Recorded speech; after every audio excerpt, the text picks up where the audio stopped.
CEAP, Centro Espírita Altílio Porfírio. Uma casa de amor.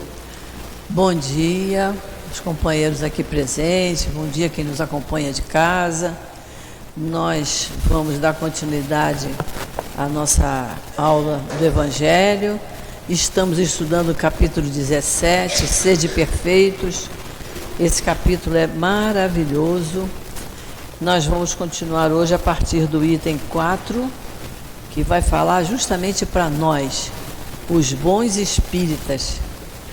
Então nós vamos usar como página de abertura, capítulo 17, item 5, a parábola do semeador. Eu não vou ler toda a parábola, vou ler só a metade, tá? Depois a gente vai explicar ela todinha.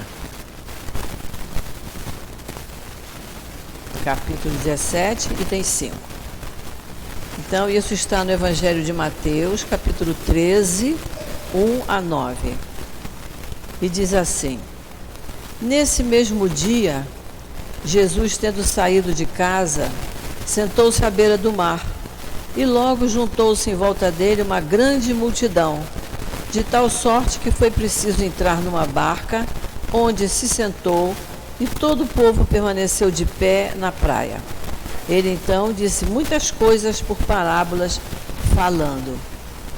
Aquele que semeia saiu a semear. Enquanto semeava, uma parte da semente caiu ao longo do caminho, e as aves do céu vieram e as comeram. Uma outra parte caiu em um lugar pedregoso, onde não havia muita terra, e logo nasceu, porque a terra onde ela estava não tinha profundidade. Mas saindo o sol, queimou-se, e como não tinha raiz, secou. Outra parte caiu sobre os espinhos, mas quando os espinhos cresceram, eles a sufocaram. Outra finalmente caiu em boa terra e frutificou. Alguns grãos produziram 100 por um, outros 60 e outros 30. Que ouça aquele que tem ouvidos para ouvir. Muito bem, então vamos fazer a nossa prece. Quer fazer, Sandra, por favor?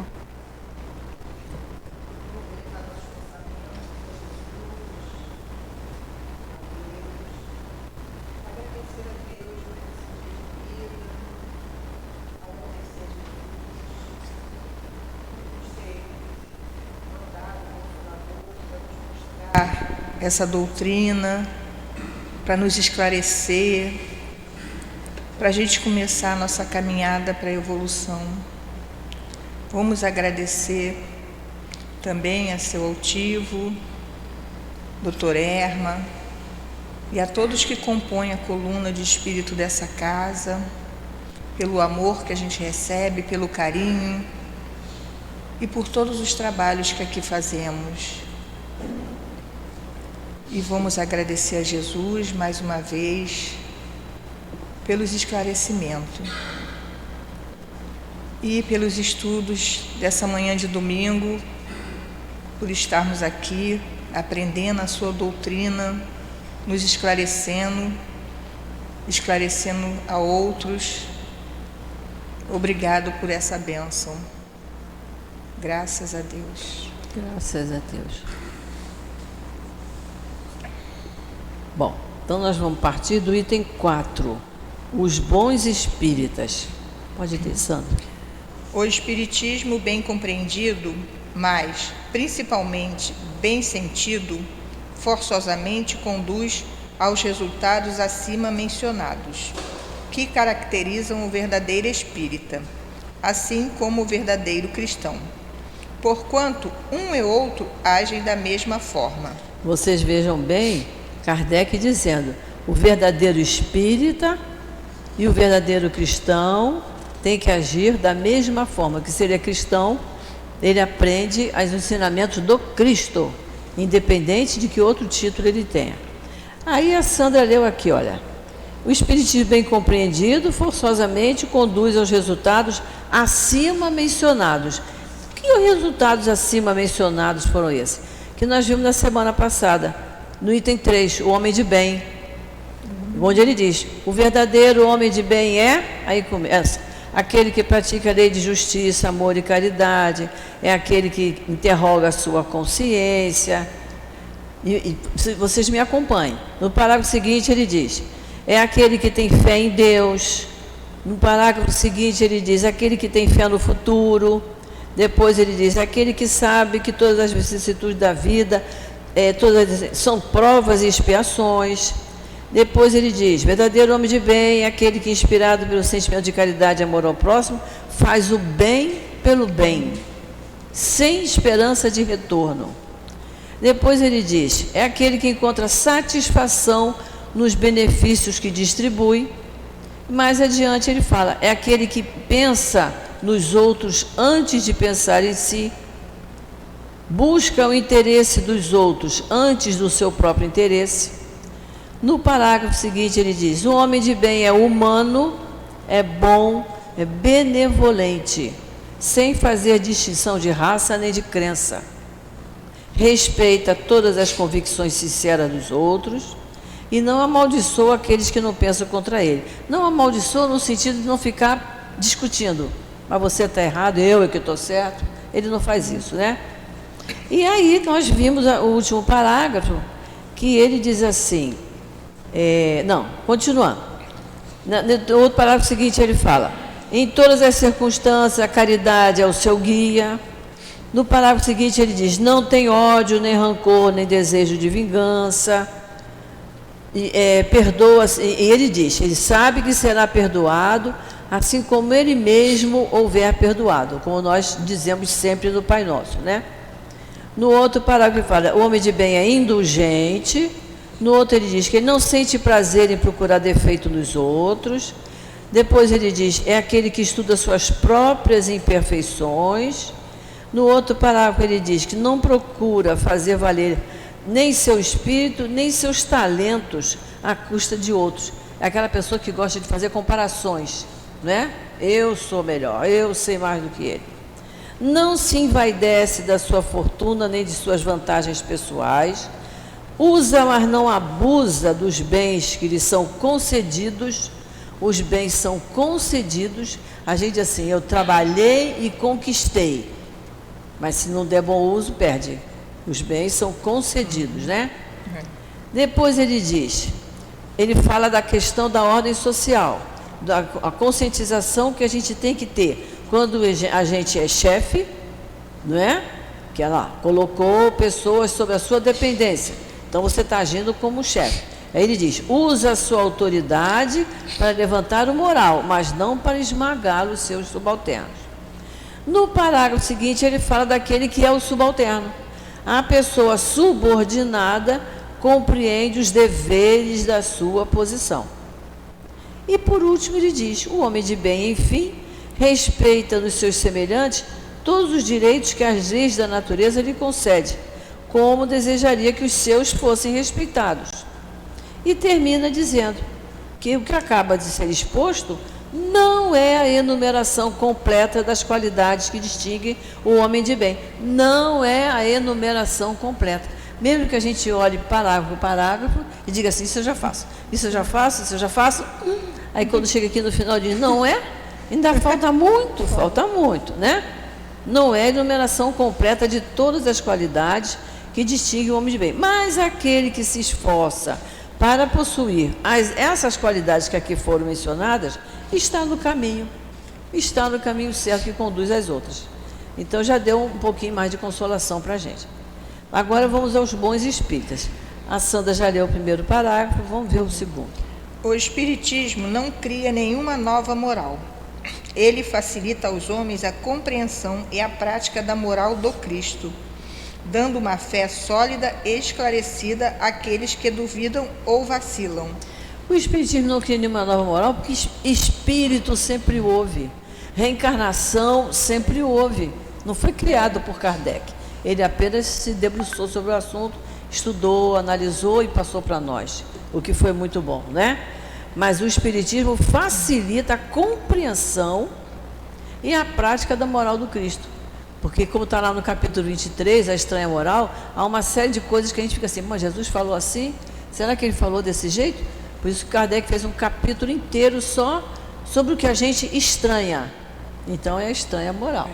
Assim como quando a gente começa a se decidir na nossa vida a seguir os ensinamentos do Cristo, às vezes para os familiares, para os amigos, a gente fica estranho. Aí diz assim, não sei se ela está fanática, não sei o que está acontecendo com ela. Quer dizer, não percebe que a gente mudou para melhor. Eu estou mudando para melhor. Desde que eu não crie problema com o outro que não pensa igual a mim. Né? Se a pessoa diz assim, o que você acha disso? Eu vou dizer o que eu acho, porque eu aprendi na minha doutrina. Mas eu não quero mudar o outro. O outro vai chegar o momento dele. Não é isso? Muitos que acreditam nos fatos das manifestações, no entanto, não compreendem as suas consequências nem o seu alcance moral. Ou, se os compreendem, não os aplicam a si mesmo. Por que isso acontece? Por que falta de clareza da doutrina? Acontece por uma falta de clareza da doutrina? Não. Visto que ela não contém alegorias nem figuras que possam dar lugar a falsas interpretações. A clareza é a sua própria essência, é o que lhe dá poder, porque ela vai direto à inteligência. Nada tem de misterioso e seus iniciados não são possuidores de nenhum segredo escondido ao povo. Então, eu vi pessoas dizerem assim, eu fui assisti 2 palestras numa casa espírita, não voltei mais porque achei muito difícil. O orador falou de maneira muito difícil, que às vezes acontece de usar uns termos difíceis, né? Ele não percebe que, mesmo que a gente tenha um salão aqui muito cheio, né? Tem pessoas que têm 2, 3 diplomas e tem gente que não tem nenhum. Então ele tem que falar de maneira que todos possam entender. Pode ter acontecido isso, mas não é culpa da doutrina. Às vezes um pouquinho de vaidade, a pessoa fala de maneira um pouquinho mais rebuscada. Porque ele diz assim, olha, é por uma falta de clareza da doutrina? Não.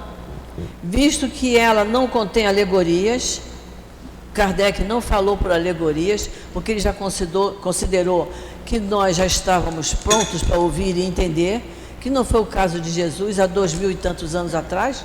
Jesus percebeu que as pessoas não iam entender. Então ele contava historinha, como a gente faz na escola. Você pega uma turminha de criança de 5, 6 anos, para ensinar uma coisa nova, você tem que contar uma historinha, para ela se interessar pelo assunto.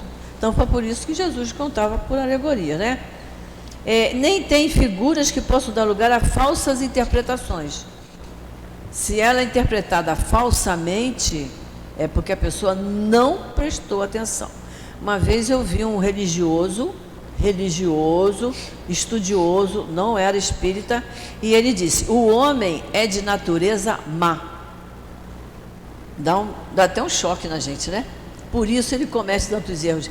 Essa criatura não sabe que nós estamos num planeta de provas e expiações, ainda não entendeu que somos todos filhos de Deus, que Deus quando nos cria, nosso espírito, Ele bota lá as sementinhas todas lá dentro, depende de nós, a gente desabrochar cada uma, que é o que nós vamos entender na parábola do semeador.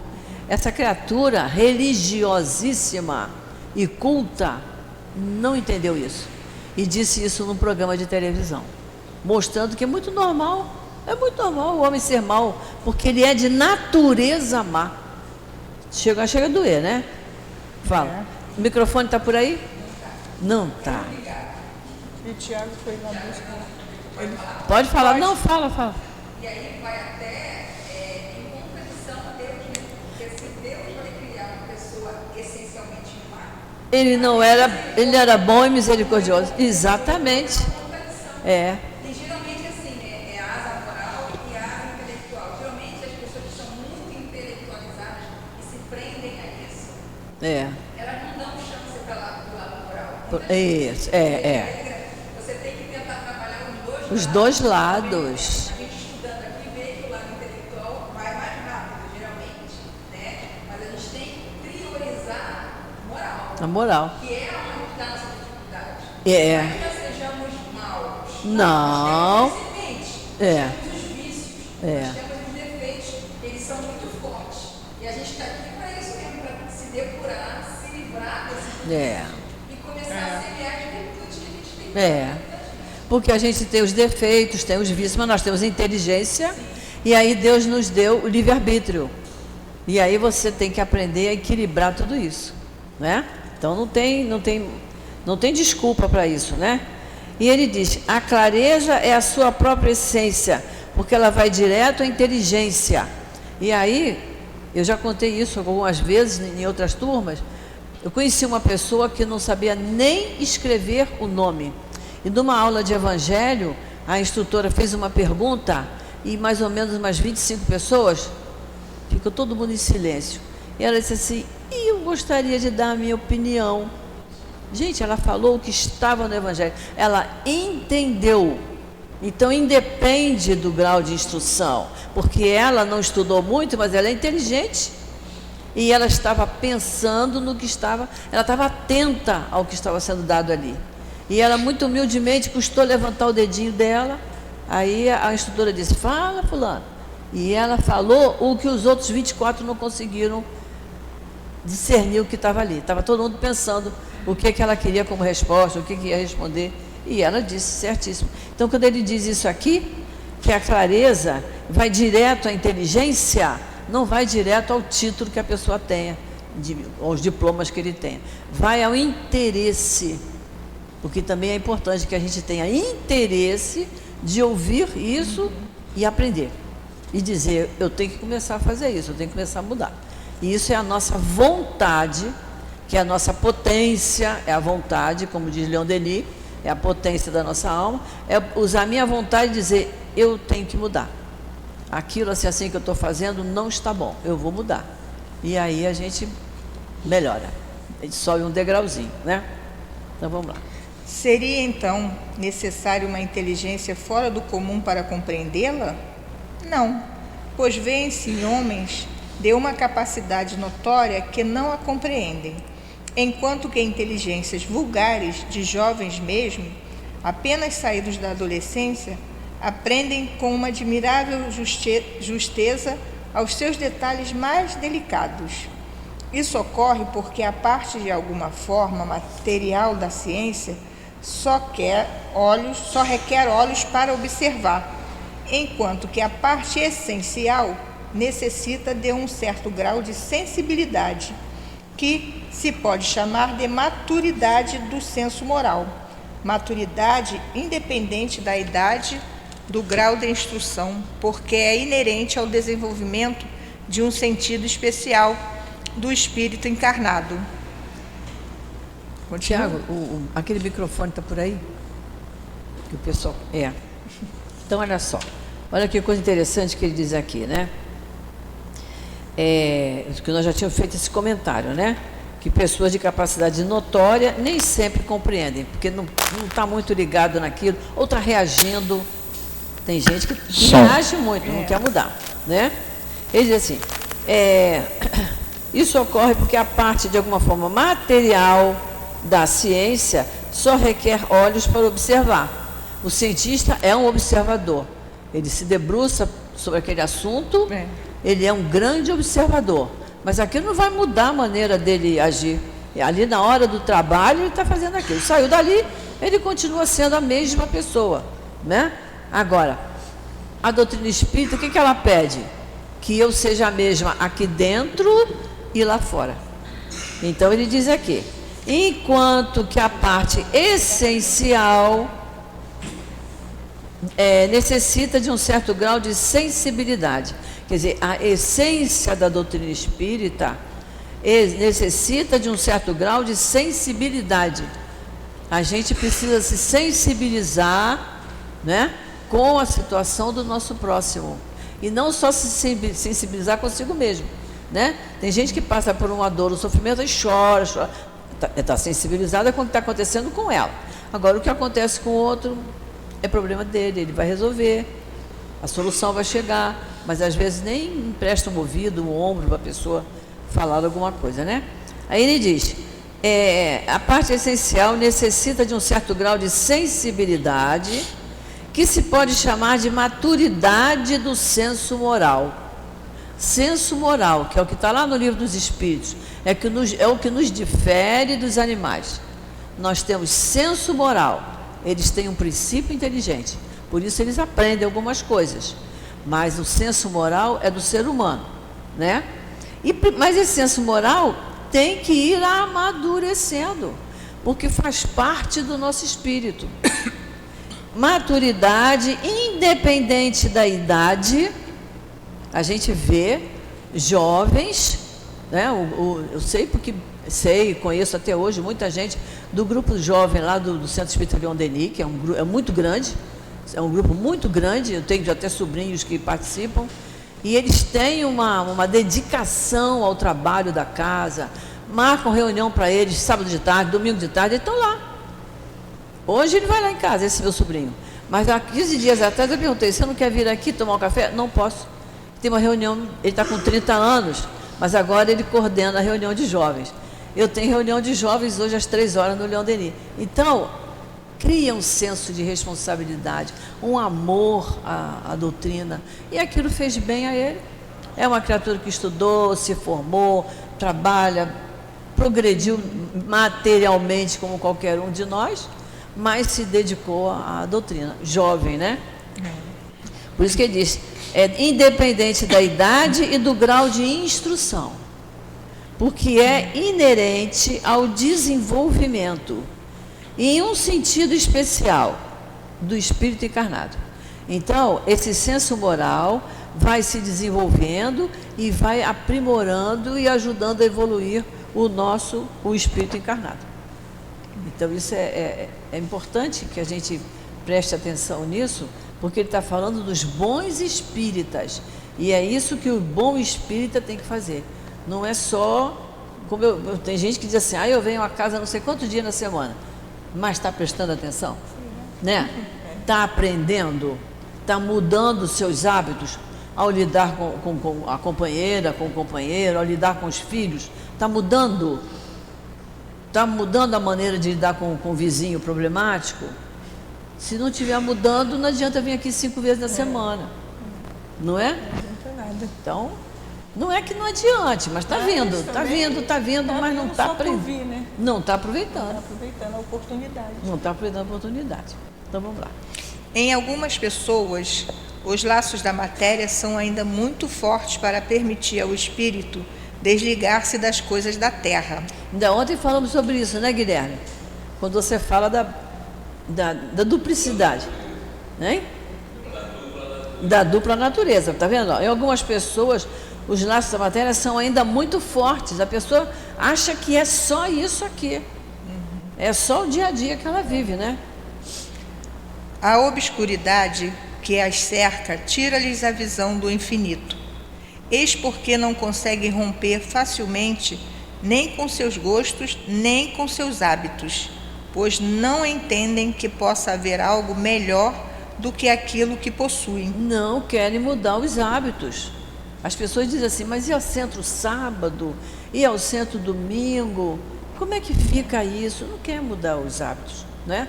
A pessoa que tem um determinado gosto por alguma coisa, uma conduta, ou uma vestimenta, você vê, tinha necessidade da gente aqui chegar para uma pessoa que vem participar e dizer, olha, você não leva mal não, mas essa roupa não está muito adequada, precisa?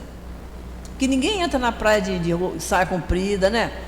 É isso? Ninguém faz um negócio, você vai à praia com a roupa adequada da praia e vai à casa religiosa com a roupa adequada da casa religiosa, né? Todo mundo tem esse discernimento.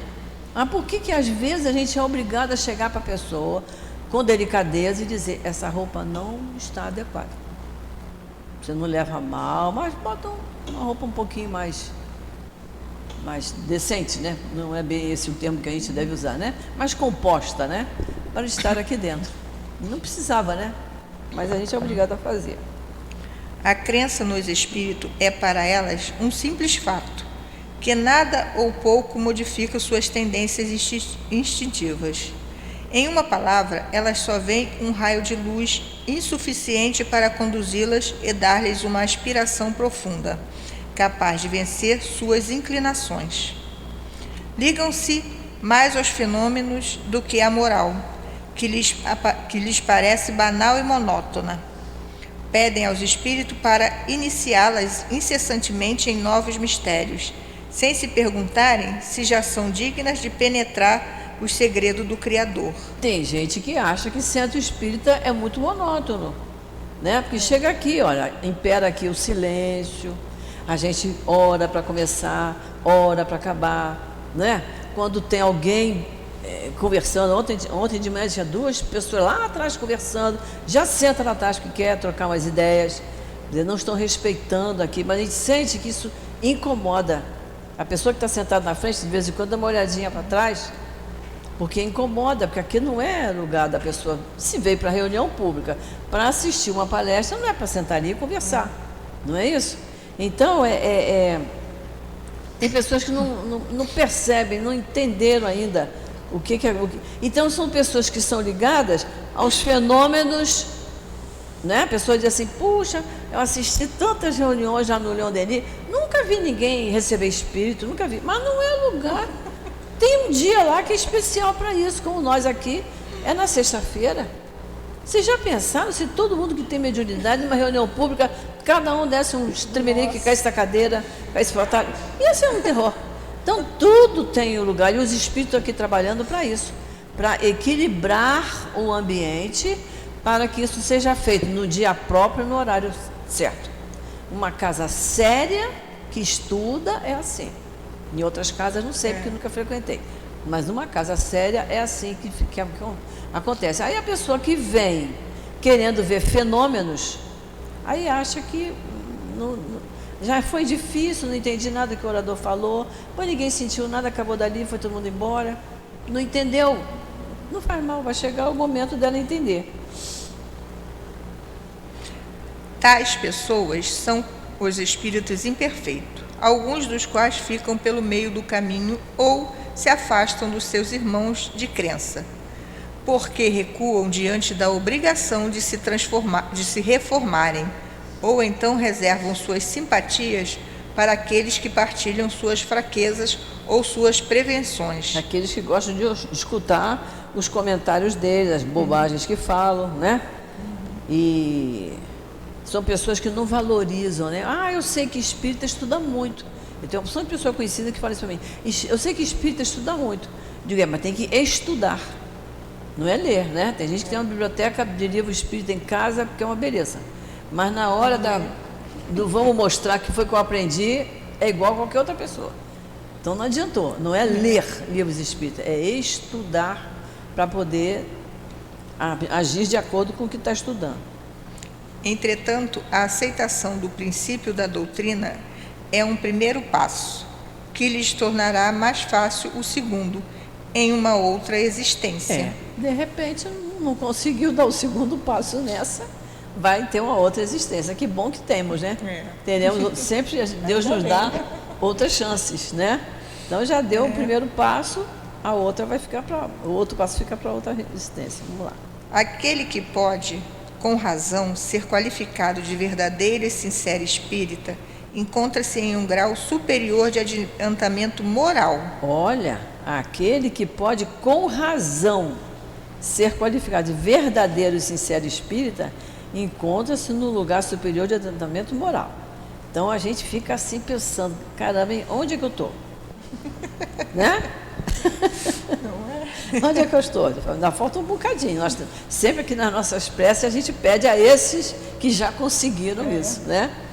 Porque um dia nós vamos chegar lá também. É só eles esperarem que a gente chegue. O espírito já domina mais completamente a matéria e lhe dá uma percepção mais clara do futuro. Os princípios da doutrina nele fazem vibrar as fibras, que nos primeiros permanecem insensíveis. Em uma palavra, foi tocado no coração, e por sua fé é inabalável. E por isso sua fé é inabalável. Um é como o músico que se comove com os acordes, enquanto o outro só ouve os sons. Não é isso? É interessante isso, né? A pessoa que tem uma sensibilidade para a música, ela até percebe instrumento por instrumento, né? Se é uma música cantada, você presta atenção na letra, mas tem pessoas que ela ouve a música e fica por isso mesmo, não, né? só presta atenção no som, depende da sensibilidade de cada um.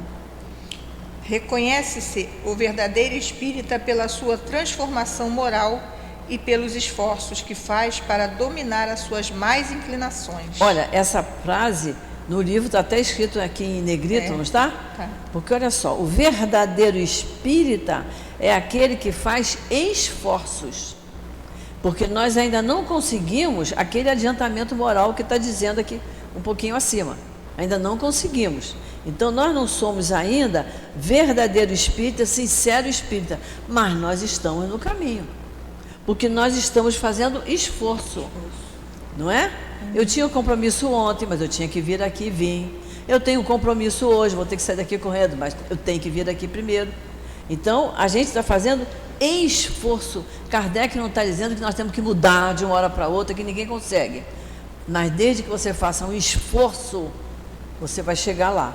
Então, reconhece o verdadeiro espírita pela sua transformação moral, pela vontade de se desfazer dos seus defeitos, né? De cair em si, dizer, errei nisso aí, tem que mudar isso em mim, né? É a sua transformação moral, pelos esforços que faz para dominar as suas más inclinações, as inclinações que nós trouxemos de outras encarnações, porque agora estamos espíritas, estamos estudando, mas não sei o que é que nós andamos fazendo na outra, né? Então podemos trazer inclinações muito boas, mas uma ou outra meio defeituosa. Então eu tenho que me esforçar para dominar as más inclinações. Enquanto um se satisfaz no seu horizonte limitado, o outro que compreende alguma coisa de melhor, se esforça para libertar-se dele e sempre o consegue quando tem vontade firme. Isso tem que ser sublinhado. Sempre consegue quando tem vontade firme. Eu tenho que ter vontade firme de mudar alguma coisa em mim. Agora, se eu tiver um pouquinho de vontade, eu tenho um pouquinho de vontade de mudar, não vai mudar. Um pouquinho de vontade não vai. Está dizendo aqui, tem que ter vontade firme. Nós lemos no início a parábola do semeador, que a gente vai ler outra vez para a gente poder depois analisar. Vamos lá. Nesse mesmo dia, Jesus, tendo saído de casa, sentou-se à beira do mar e logo juntou-se em volta dele uma grande multidão, de tal sorte que foi preciso entrar numa barca, onde se sentou, e todo o povo permaneceu de pé na praia. Ele então disse muitas coisas por parábolas, falando: aquele que semeia saiu a semear. Enquanto semeava, uma parte da semente caiu ao longo do caminho, e as aves do céu vieram e a comeram. Uma outra parte caiu em lugar pedregoso, onde não havia muita terra, e logo nasceu, porque a terra onde ela estava não tinha profundidade. Mas saindo o sol, queimou-se, e como não tinha raiz, secou. Outra parte caiu sobre os espinhos, mas quando os espinhos cresceram, eles a sufocaram. Outra, finalmente, caiu em boa terra e frutificou. Alguns grãos produziram 100 por 1, outros 60 e outros 30. Que ouça aquele que tem ouvidos para ouvir. Mateus. Só quem tem ouvidos para ouvir que vai entender com muita facilidade a palavra do semeador. Que nós entendemos porque Kardec explica para a gente. Porque a doutrina espírita nos explica. Então, o que aconteceu? Mateus falou, escreveu o que Jesus disse. Agora, a seguir, ele está explicando a palavra. Foi tão importante que ele resolveu explicar a própria palavra. Então, como é que... Agora já é Mateus capítulo 13, é o mesmo capítulo, agora dos itens 18 a 23. O que ele diz? Ouvi, pois, vós outros, a parábola do semeador. Ele está dizendo, ó, vocês ouviram, né, a palavra do semeador. Então, vamos lá. Todo aquele que ouve a palavra do reino e não lhe dá atenção, vem o espírito maligno e tira o que foi semeado do seu coração. Esse é o que recebeu a semente ao longo do caminho. Ao longo do caminho. O que ele diz? O que ele diz assim? Aquele que semeia, enquanto semeava, uma parte caiu ao longo do caminho e as aves vieram e comeram. Então, esse que semeou ao longo do caminho, vem o espírito maligno e tira o que foi semeado do seu coração.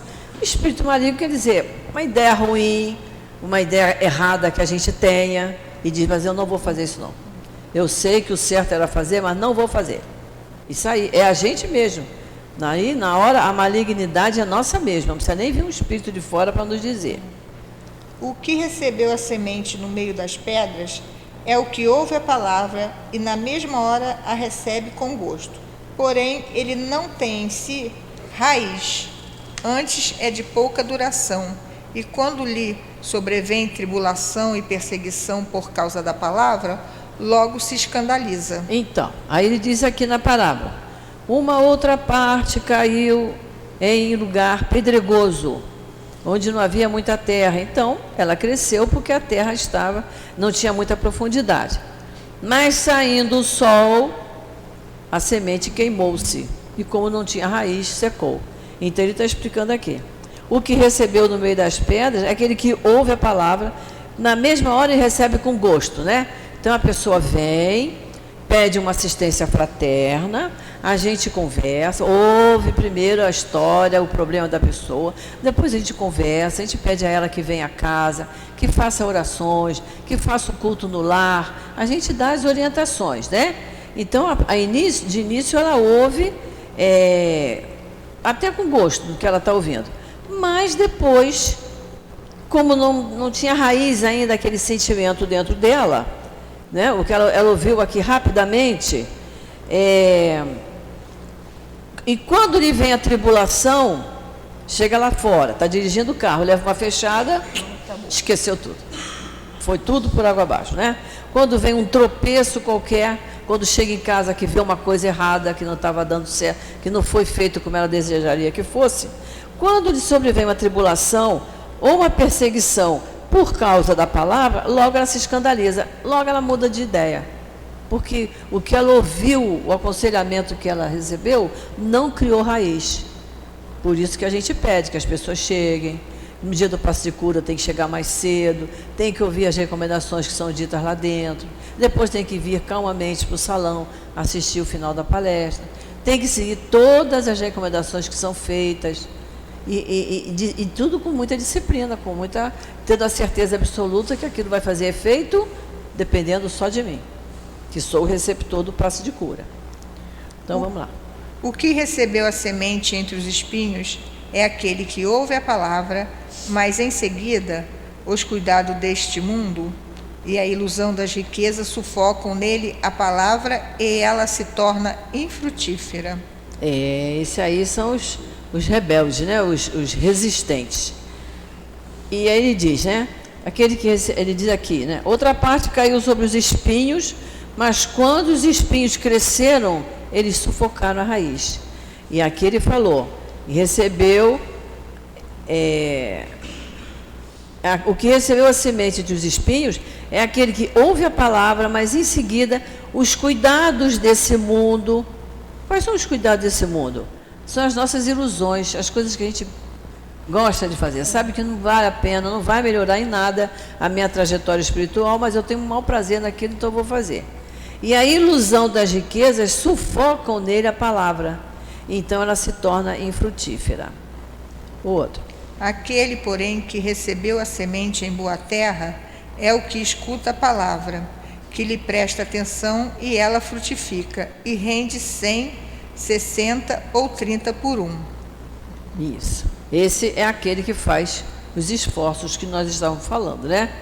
E ele diz aqui, aquele que recebeu a semente em boa terra, agora vamos ver. O que é a semente para nós? Quem vai responder? O que é a semente? O microfone está por aí, não está?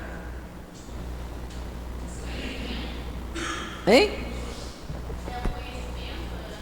O conhecimento, muito... E... Perfeitamente. Isso aí. O conhecimento da doutrina, os ensinos passados por Jesus. É isso que você ia falar? Então, a semente... É isso, né? Sempre que a gente comenta aqui que quando Deus cria o espírito, ele pega, isso é uma coisa figurada, né? Ele pega como se fosse um saquinho cheio de semente e coloca lá no interior do espírito, né? E aí ele espera que com o nosso aprimoramento moral a gente vá desabrochando semente por semente, que nós vimos ali, que são aquelas do homem de bem. O saquinho é cheio de semente. Então a gente tem que fazer um esforço. E a terra, que terra é essa? Que terra é essa? Se a semente ela tem que aparecer, ela tem que desabrochar na terra, hein? Quem falou? Hã? A terra somos nós. Que a gente simboliza como se fosse o nosso coração, porque a gente acha que o sentimento está aqui. Então, quanto mais eu tiver puro coração, como nós aprendemos lá no capítulo 8, quanto mais eu tiver puro coração, mais as sementes vão desabrochar e vão aparecer e vão crescer, né? Então é isso aí. Então, o tempo todo que ele fala de semente, a gente sabe que são os ensinamentos do Cristo, os ensinamentos que estão no Evangelho, os ensinamentos que estão no Livro dos Espíritos, que estão no Livro dos Médios, que estão na Revista Espírita, que estão vindo através de Leon Denis, de André Luiz, esses ensinamentos. Quanto mais, melhor. Então vamos ver o que Kardec vai falar agora no item 6. A parábola do semeador representa perfeitamente as diversas formas que existem de se poder aproveitar os ensinamentos do Evangelho. Quantas pessoas há, efetivamente, para as quais esses ensinos são apenas letra morta e que, semelhante à semente que caiu sob as pedras, não produz nenhum fruto? Quantas pessoas há para as quais esses ensinos são apenas letra morta? Você pergunta a qualquer pessoa, você já ouviu falar na palavra do semeador? Já. Onde é que está escrito isso? Na Bíblia. Ela não passa disso, né? Ela sabe que está na Bíblia, mas ela não passa disso, ela não tem ideia de como a gente consegue avaliar isso. Quem é o semeador? Aquele que sai semeando sementes. E aí ele está mostrando aqui aonde a semente é jogada. Então, enquanto o nosso coração estiver cheio de pedrinha, cheio de espinhos, não é? A semente não vai desabrochar. Então é preciso que eu vá limpando, melhorando cada vez mais os meus sentimentos, meus pensamentos, minhas palavras, minhas atitudes. Quanto mais eu me esforçar de fazer isso, elas vão desabrochando pouco a pouco. Essa parábola encontra uma aplicação não menos adequada nas diferentes categorias de espíritos. E não é? Aquela relaçãozinha de espíritos que nós temos, né? Quanto mais nível mais alto tiver, foram sementes que desabrocharam mais ainda. Enquanto estiver naquele patamar ali embaixo, naquela escala, que eu acho que eu não tenho aqui, eu sempre tenho nos meus livros, mas eu acho que de tanto mexer, acaba caindo. Não tem. Mas vocês têm uma ideia, né?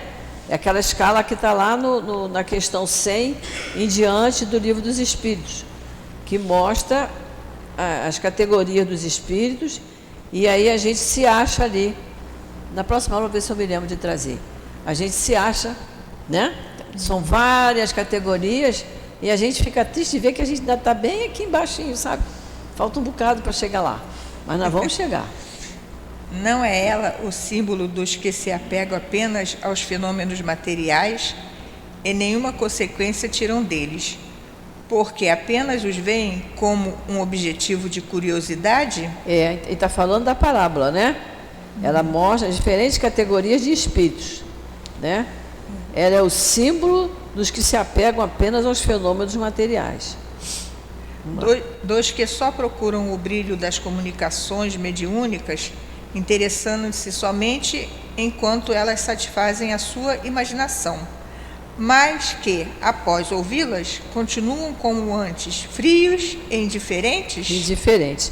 Então a pessoa vem, toma o passe aqui no salão, ou toma o passe de cura, aí quando chega lá fora acende um cigarrinho, não é?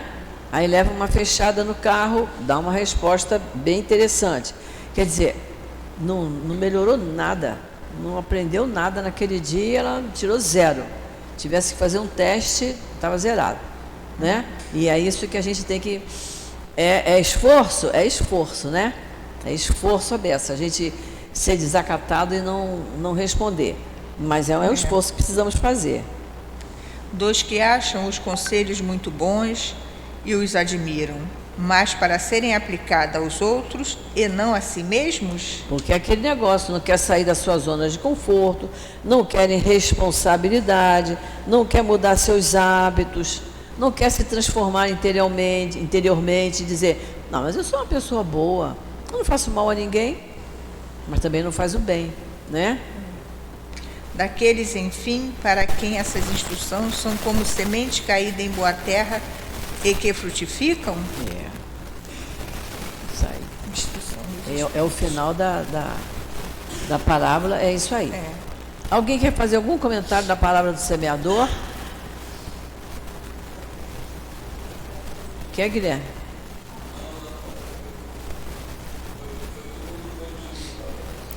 Tá tudo bem, ficou bem clarinho para a gente, não ficou? Fernando, agora que eu já sei seu nome, agora eu vou falar com você.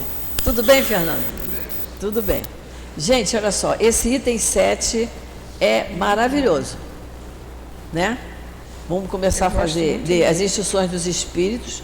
O item 7 é uma mensagem de Lázaro, o dever. A gente vai até 10 horas, porque hoje o Newton não está aí, é a Carmen e a Sandra que vão dar aula, elas vão deixar eu ir até 10 horas, não vão? Então tudo bem. Que ele fica em pé ali me cobrando, porque eu tenho que andar rápido. É. Então vamos ver o dever. Vamos lá. O dever é a obrigação moral, diante de si mesmo em primeiro lugar, e depois dos outros. Olha só. O dever é a obrigação moral. O que eu tenho que fazer que é minha obrigação?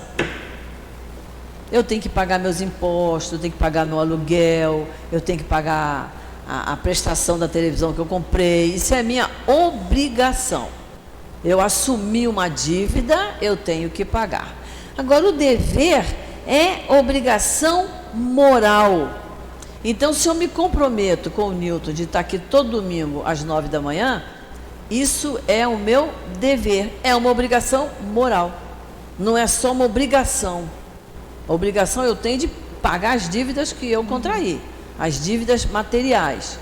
Agora, eu estar na casa espírita, eu no meu trabalho remunerado, que eu estou aposentada, mas antes, no meu trabalho remunerado, eu tinha a obrigação de estar lá todos os dias naquele mesmo horário. Agora, eu como professora, eu tinha o dever de fazer um trabalho muito bem feito, porque eu estava lidando com gente, eu estava lidando com criança, com jovem, não é isso? O médico, ele tem um horário para que ele tem que cumprir lá no consultório dele, ou no hospital. Ele está ganhando para isso, então ele tem que chegar naquela hora certa, mas na hora que ele vai tratar do paciente, aí ele tem que cumprir com o dever dele de tratar o paciente com humanidade. Então, há uma diferença entre obrigação e dever. Tá bem pertinho um do outro. Mas o dever é obrigação moral. Por isso que dever é sinônimo de compromisso. Eu me comprometi. Se eu me comprometi de estar aqui todo domingo às 9 horas, eu tenho que estar, a não ser que uma coisa mais séria me ocorra, ou que é muito natural. A gente, depois nós vamos estudar uma lição que fala o homem no mundo, a gente é do mundo. Já aconteceu de eu ter que viajar. Eu falei, Newton, você pode dar aula para mim no domingo, porque eu vou dar um passeio. Isso é natural, é nosso. Nós temos que viver como homem no mundo. Não somos diferentes de mais ninguém. Mas não vou ficar em casa dormindo se eu tenho que estar aqui às 9 horas. Então, isso aí é um compromisso que eu assumi. E tem, às vezes, quando a pessoa tem um compromisso e que ela falta, ela não avisa, o que acontece? Ela sobrecarrega o outro que está lá. Que dificilmente a gente está sozinho, né, Sandra? No dia que eu avisei que eu não vier e que eu não te avisar, você vai dar aula, vai ler, vai fazer tudo sozinha, né? Chama a Carmen. Chama a Carmen.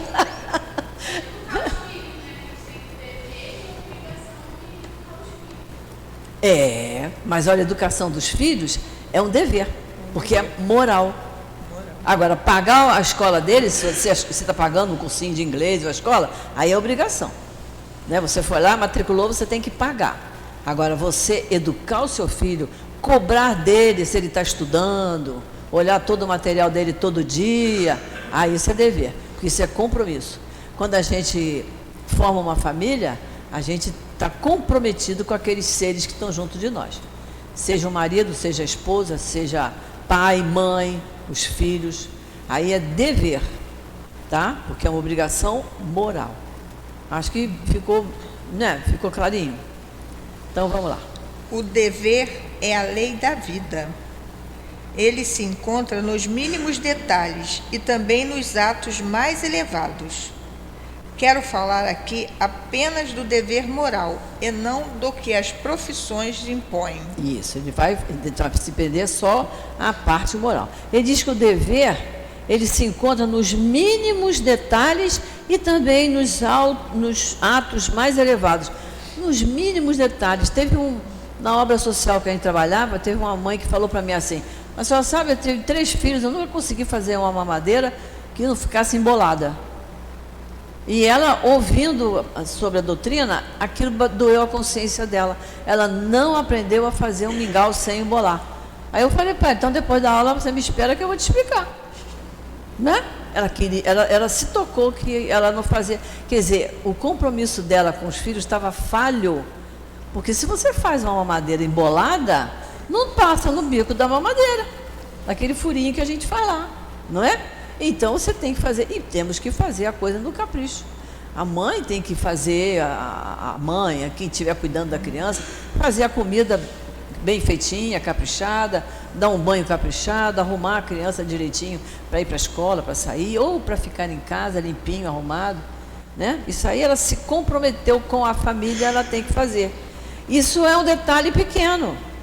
Dificilmente você vê uma criança arrumada, limpinha, né? E você diz que beleza, a mãe deve ser uma pessoa maravilhosa. A gente não lembra muito disso, né? Então ele diz aqui, nos mínimos detalhes, que é o caso da mamadeira. É o mínimo detalhe, né? É como passar, hoje quase não se passa roupa, mas antigamente, que os homens usavam muito camisa social, você via um homem com a camisa cheia de preguinha no colarinho e dizia, quem foi que passou aquilo? Não fez aquilo com nem um pouquinho de dedicação, né? Que passou o ferro para cá e para lá, encheu o colarinho de prega e toma, veste. Não é isso? E ele diz, e nos atos mais elevados. Então, esses são os pequenos que nós citamos. Mas nos mais elevados, quando você vai a uma consulta médica, que o médico te atende com atenção, você sai de lá para estar quase curado. Quando é o dever dele fazer aquilo. Mas como nem sempre a gente tem essa felicidade, quando você vai a uma consulta e que você é atendido carinhosamente, com dedicação, com interesse, você sai dali se sentindo muitíssimo bem. Você vai assistir uma aula na escola, o aluno fala isso, gosto mais de matemática porque o professor, ele é legal, ele cobra da gente, ele ensina. Já o outro da outra matéria, não, bota lá no quadro e sai. Então, não está cumprindo com o dever moral dele. Fala, Úrsula. Isso. Posso fazer só um comentário interessante? Eu conheci uma senhora humilde. Conheci pelo WhatsApp, pela internet, uma outra pessoa. E ela estava passando necessidade, estava sentindo fome, né? Ela tinha um auxílio de alguma coisa que o governo deu para ela, ela saiu chorando muito, deprimida, enfim. Eu fiquei muito comovida, uma senhora de 60 anos, chorando. Nunca vi assim, mas na minha vida, mas, gente, fui ajudá-la, né? Ela estava precisando de uma quantia, eu transferi para uma outra pessoa que ela não tinha conta, e ela ficou assim muito satisfeita, e aí fica assim, você é um anjo. Eu falo assim, pelo amor de Deus, eu não sou anjo. Eu simplesmente sou solidária. Eu não vou ficar satisfeita, tranquila, sabendo que uma pessoa, não importa que eu não conheça, que eu não tenho intimidade, está passando por necessidade, eu posso ajudar e não vou ajudar, eu não consigo nem dormir. Né? Então, em relação a dever, você chegar e ajudar uma pessoa, isso é um dever moral que você tem com aquela pessoa. Né? Você chegar e se solidarizar, né? Se sensibilizar, né? Fazer o mínimo. Isso é um mínimo. né? E ela ficou assim, tão agradecida, todos os dias agora, ela não me conhece, todos os dias ela dá bom dia, e aí fala que Deus me abençoe, que Deus me ilumine. Eu acho aquilo tão bonito, porque eu nunca vi a criatura na minha vida, uma ajuda mínima para ela, e ela tá com essa coisa que me chama até de anjo. Eu falo, não faça isso com anjo. Eu estou muito longe de ser anjo, eu tenho muito defeito. Mas assim, isso é gratificante. É gratificante. É por isso que o Evangelho diz, quando você faz o bem, o grande beneficiado é você mesmo. Porque você se sente bem porque você está podendo ajudar aquela pessoa no que ela necessita. Muito bem. Vamos lá. O dever é muito difícil de ser cumprido na ordem dos sentimentos, porque se encontra em antagonismo com as seduções do interesse e do coração. O que ele quer dizer? O que é o interesse? É a autorrealização. Então, tem uma novela que está passando aí, que o filho se viciou lá numa tecnologia, mas porque a mãe, para se realizar profissionalmente, ela saiu muito de casa, ela não acompanhou ele desde o início da viciação dele lá no computador, lá o que seja. Então, é esse quando ele fala, as seduções do interesse, a gente quando tem filhos e trabalha, acontece de você receber um convite. Você quer mudar de função, quer fazer assim. Aí você pensa, posso sair de casa mais cedo, chegar em casa mais tarde, posso perder aquele dia de folga, vou ganhar mais, mas em compensação, você tem que medir isso. E você tem que abrir mão de certas coisas, porque você tem um compromisso familiar, não é? Então ele fala as seduções do interesse e do coração, porque você tem a preocupação de agradar os seus familiares, mas também você quer estar bem lá diante do chefe. Então ele diz aqui que o dever é difícil de ser cumprido na ordem dos sentimentos, porque a gente bota tudo na balança, né? Se eu mudar de emprego, se eu mudar de função, eu vou ganhar mais, mas eu vou largar os filhos, eu não vou acompanhá-los também. Minha prioridade, acho que agora, são os filhos. Mas quem priorizar o trabalho foi uma escolha da pessoa, não é? E ela vai ter que assumir. Às vezes, tudo bem, né? Não era a prova que ela tinha que passar. Mas como a gente nunca sabe, é melhor a gente priorizar o dever moral lá, né? Suas vitórias não têm testemunhas e suas derrotas não têm repressão. Olha só, vamos ter que parar por aqui por causa da hora. As suas vitórias, né, do dever cumprido, não tem testemunha. Quando você trata bem tudo dentro de casa, tudo certinho, não tem testemunha. Muitas vezes até ninguém percebe. Ninguém percebe que você fez aquilo, e tem pessoas que não fariam da mesma maneira. Então não tem testemunha. Em geral você não tem elogio, mas o elogio está dentro da sua consciência.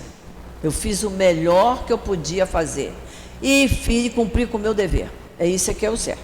Então a felicidade relativa nossa não é isso? Não é você ter a consciência tranquila? Então é isso aí, né? E as suas derrotas não têm repressão. Se você fizer uma comida que não esteja lá grande coisa, pode ser que os filhos não queiram comer, mas não vão chegar e brigar e dizer, você não sabe fazer, não vão fazer isso. Não comeu por quê? Não gostei não, estou com vontade não. É porque não estava muito bem feito. Então é isso que ele quis dizer, nem as coisas muito bem feitas têm elogio, nem as coisas mal feitas têm repressão, porque são coisas corriqueiras, são coisas do dia a dia, que passam despercebidos por todos. As ações do moral não buscam algum tipo de recompensa.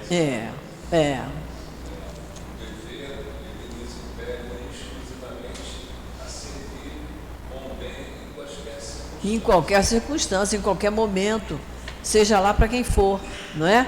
Olha, a gente vai parar por aqui porque está na hora, mas semana que vem a gente recomeça esse item 7, porque ele é formidável.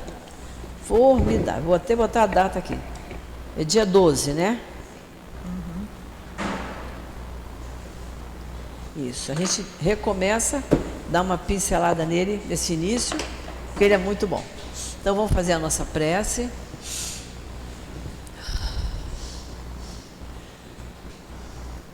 Querido Jesus,